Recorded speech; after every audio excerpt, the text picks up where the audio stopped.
তো গাইস, আজকে আমরা এসে পড়েছি আমাদের বাড়ি থেকে অনেক দূর একটা জঙ্গলে। এই জঙ্গলে আপনারা বিশ্বাস করবেন না, কিন্তু এই জায়গার একটা খাল আর বাজার।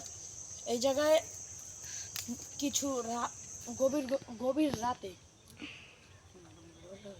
গভীর নুপুর আর কাদার শব্দ আসে। আপনারা মনে করবেন মজা করতেছি, গাইল দিবেন, ওটি দিয়ে না আসলেই। তো আজকে আমি আমার বন্ধুর সাথে এসেছি এই জায়গাটা চেক করতে। তো দেখুন গাইস, এই জায়গায় কিরকম খাল। ওখানে দেখুন গাইস একটি বাচ্চার যা এখানে অনেক আগে কান্নাকাটির আওয়াজ পেত, কিন্তু এখন বেশি একটা আসে না।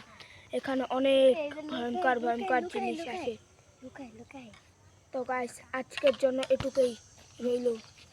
এটা আপনারা মনে করবেন মজা করছি, কিন্তু আসলে এটা অনেক ভয়ঙ্কর জায়গা। তো গাইস, আপনারা দেখলেন তো কিরকম অবস্থা। কিন্তু আমরা খুবই তাড়াতাড়ি 20 তারিখে এটার ফুল একটা আনবো। এই পুরো জায়গাটা ঘুরে দেখবো মাগরিবের কালা, দেখবো আসলেই কি এই জায়গায় কোনো কিছু আছে কি নেই। তো আজকের জন্য এতটুকুই। আল্লাহ হাফিজ।